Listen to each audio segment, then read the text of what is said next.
But మీరు ఒక అంటే ఈ కైండ్ ఆఫ్ ఒక స్టోరీ ప్లాట్ లైన్లో ఏదైనా మీరు చెప్పిన ఎలిమెంట్ ఏదైతే ఉందో అది ఫ్రెష్నెస్ అవ్వచ్చు.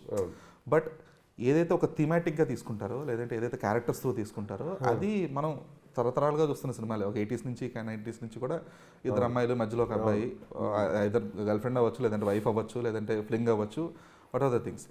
సో ఒక తెలిసిన పాయింట్ని కొత్తగా చెప్తున్నప్పుడు అందులో whatever the elements you include, whatever the relations you involve, ఒక రైటర్గా ఒక డైరెక్టర్గా మీకు ఎంతవరకు ఒక tough thing to engage the audience?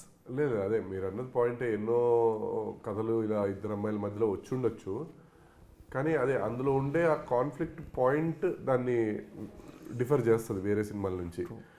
Same ఇదే నారి నారి నడుమురారి టైటిల్ ఒరిజినల్గా వచ్చిన బాలయ్యబాబు సినిమా దగ్గర నుంచి ఏమండి ఆవిడ వచ్చింది, లేకపోతే ఆవిడ మా ఆవిడే, ఇప్పుడు భర్త మహాశైలకు విజ్ఞప్తి, వాట్ ఎవర్ ఇట్ ఈస్, ఇవన్నీ కూడా వాటి వాటి యూనిక్ పాయింట్, వాటికి ఒక్కొక్క యూఎస్పీ ఒకటి ఉంటుంది.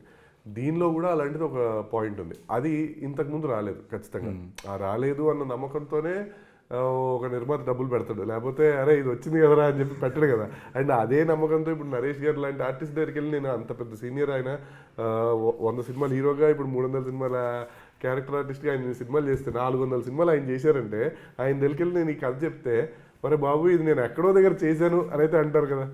లేదు, సో అక్కడే మేము కొంచెం పాస్ అయ్యాం. బట్ మీకు ఆ యునీక్ పాయింట్ అని ఎందుకు అంటున్నానంటే, అది ఇప్పుడు కాంటెంపరీగా ఇప్పుడు రిలేటబుల్గా ఉంటుంది. ఇప్పుడు బయట జరిగే దాని యొక్క దానిలానే ఉంటుంది తప్ప మళ్ళీ ఎక్కడదో ఏదో కొత్త పాయింట్ అని కాదు. బయట మనం రిలేట్ అవుతాం, అయింది ఓహో దాన్ని ఇలా తీసుకొచ్చారా దీనిలోకి అన్న ఇది మీకు కలుగుతుంది. అది ఒక హ్యూమరస్గా వస్తుంది అన్నమాట. ఓకే.